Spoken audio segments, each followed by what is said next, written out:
Hey everyone, and welcome back to What Is, the channel that tackles big questions so you don't have to. Today, we're diving headfirst into a concept that sounds like science fiction, but is very real, and very, very mind-bending. What exactly is a quantum computer? Now, before your brain starts feeling like it's doing advanced calculus while simultaneously juggling flaming chainsaws, let's take a deep breath. We're going to break this down. Think of it like a guided tour through the most bizarre, yet brilliant, corner of physics. Classical versus quantum, the fundamental difference. First, let's quickly remind ourselves how normal classical computers work. Everything you're using right now, your phone, your laptop, even that smart toaster, runs on something called bits. A bit is like a light switch. It's either on a 1 or off a 0. That's it.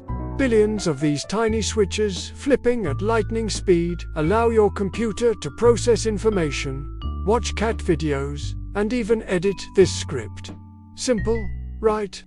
But what if you didn't have to pick just on or off? What if your light switch could be on, off, and everywhere in between, all at the same time? Or, even more bizarrely, what if two light switches, miles apart, were somehow mystically linked, so if one flipped, the other instantly knew? Welcome to the quantum realm, where the rulebook of reality gets a serious rewrite. The quantum superpowers, superposition, and entanglement. This is where the magic, or rather, the fundamental physics, of quantum computers comes in. Instead of bits, they use qubits.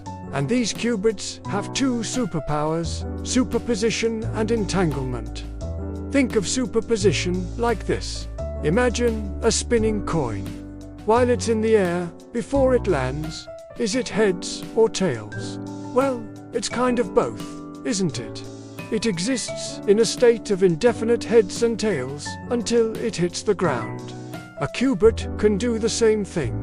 It can be a 0, a 1, or both 0 and 1 simultaneously. This isn't just flipping back and forth really fast.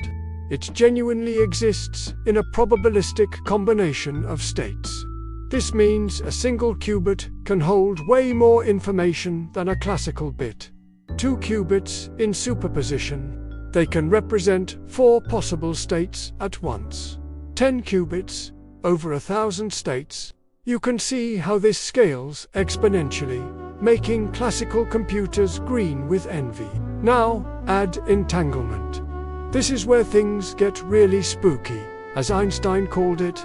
Entanglement means that 2 or more qubits become linked, no matter how far apart they are. If you measure one entangled qubit, instantly knowing its state, the state of its entangled partner is also immediately known, even if it's on the other side of the galaxy. There's no time delay.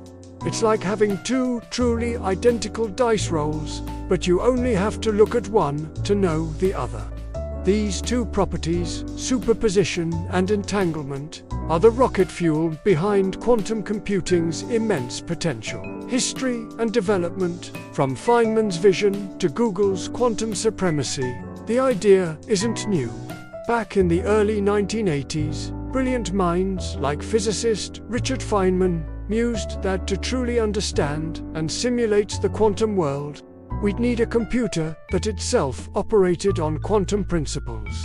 Traditional computers, he argued, just couldn't keep up with the complexity of quantum mechanics.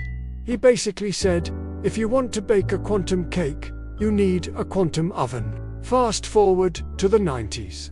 And algorithms started appearing that showed the incredible power of these theoretical machines. Shor developed an algorithm that could factor huge numbers exponentially faster than any classical computer, which has massive implications for breaking modern encryption. Another, Grover's algorithm, could search unstructured databases much faster. Suddenly, quantum computing wasn't just a quirky idea. It was a potential game changer. But building these things, that's the real challenge. Qubits are incredibly delicate. They need extreme cold, vacuum-like conditions, or precise laser pulses to avoid decoherence, which is basically them losing their quantum superpowers and collapsing back into boring old zeros and ones. It's like trying to keep a dozen raw eggs perfectly balanced on a high wire during an earthquake. Despite the monumental hurdles, incredible progress has been made. Companies like IBM, Google, Microsoft, and many startups are now building real quantum computers. In 2019, Google announced it had achieved quantum supremacy, performing a calculation on a quantum computer in minutes that would have taken a supercomputer thousands of years. It was a specific, somewhat niche calculation, but it proved the principle. We're still in the noisy, intermediate scale, quantum or NISQ era. Think of it as the early, clunky days of classical computers. But the progress is staggering. What can they do? The promise and the challenges. So, what are these quantum marvels going to do for us? Everything from designing revolutionary new materials at the atomic level, discovering drugs and vaccines with unprecedented speed, optimizing complex logistics, developing new AI, and yes, potentially breaking most of our current encryption methods. No big deal, right? But let's be realistic.